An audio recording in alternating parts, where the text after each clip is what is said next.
வருஷங்களுக்கு முன்னாடி ஒரு சின்ன கிராமம் இருந்துச்சு. அந்த கிராமத்துல கோபால் சாஸ்திரின்னு ஒரு வியாபாரி இருந்தான்.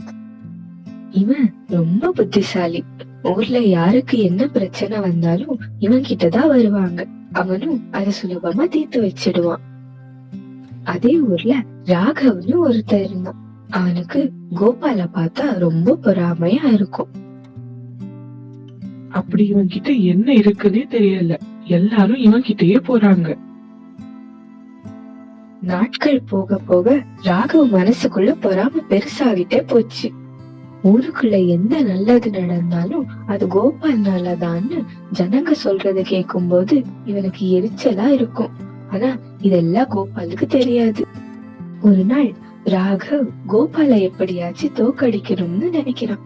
அவன் நடந்து போகும்போது எதிரில கோபால் வர்றத பாக்குறான். எப்படியாவது இன்னைக்கு இந்த கோபால தோக்கடிக்கணும். கோபால், கோபால், சொல்லு ராகவ், என்னாச்சு? எனக்கு எதுவும் ஆகல. ஆனா நம்ம ஒரு போட்டி வச்சுக்கலாமா? போட்டியா? நமக்குள்ள எதுக்கு போட்டி?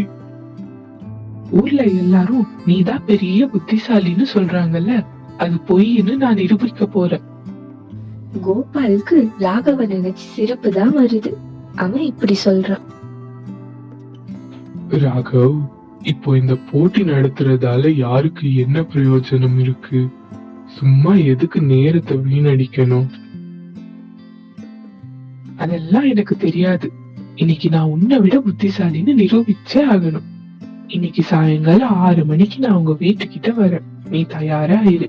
அங்க வந்து என்ன போட்டின்னு நம்ம முடிவு பண்ணலாம். கோபால் எதுவுமே பேசல. ராகவ் அப்படி சொல்லிட்டு அங்க இருந்து கிளம்பிட்டான். கோபால் அவனோட வியாபாரத்தை பார்க்க போயிட்டான். அன்னைக்கு சாயங்காலம் 6 மணி ஆச்சு. ராகவ் கோபால் வீட்டுக்கிட்ட வரான். ஆனா அங்க கோபால் இல்ல. கொஞ்ச நேரம் அங்கேயே காத்திருக்கலான்னு முடிவு பண்றான்.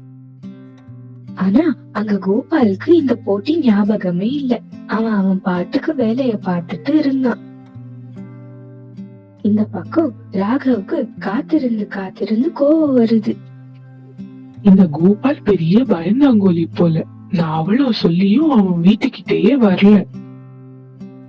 இப்படி யோசிச்சுட்டே ராகவ் கோவத்துல கோபாலோட வீட்டு கதவு மேல முட்டாள் அப்படின்னு எழுதிட்டு கிளம்பி போறான். கொஞ்ச நேரம் கழிச்சு கோபால் அவனோட எல்லா வேலையும் முடிச்சிட்டு வீட்டுக்கு வரான். அங்க அவனோட கதவு மேல முட்டாள் அப்படின்னு எழுதி இருக்கிறத பார்த்த உடனே அவனுக்கு ராகவ் சொன்ன போட்டி ஞாபகம் வருது. உடனே ராகவ் வீட்டுக்கு போறான். என்ன மன்னிச்சிடு ராகவ், வேலை அதிகமா இருந்ததால நீ சொன்ன போட்டியனா சுத்தமா மறந்துட்ட. பொய் சொல்லாத கோபால், மறந்துட்டேன்னு சொல்ற. ஆனா இப்ப மட்டும் உனக்கு எப்படி ஞாபகம் வந்துச்சு? நீதான் என்னோட வீட்டு கதவு மேல அவ்வளவு பெருசா உன்னோட பேரை எழுதி வச்சுட்டு வந்திருந்தியே, அத பார்த்துதான் ஞாபகம் வந்துச்சு. நான் என்னோட பேரை எழுதி வச்சனா? என்ன நீ முட்டாள்னு சொல்ல வரியா? ஆமா, அடுத்தவங்கள பார்த்து பொறாமப்படுற எல்லாருமே முட்டாள்தான். நீ என்ன பார்த்து பொறாமப்படாம உன்னால முடிஞ்ச உதவிய ஜனங்களுக்கு செய். அப்ப அவங்களே உன்னை தூக்கி வச்சு கொண்டாடுவாங்க. அதை விட்டுட்டு என்ன பார்த்து பொறாமப்பட்டா எந்த பிரயோஜனமும் இல்ல.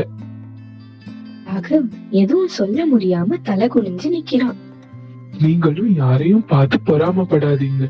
உங்க வேலை மேல அதிகமா கவனம் செலுத்துங்க. கதை பிடிச்சிருந்தா லைக் பண்ணுங்க. அப்படியே சப்ஸ்கிரைப் பண்ண மறந்துடாதீங்க.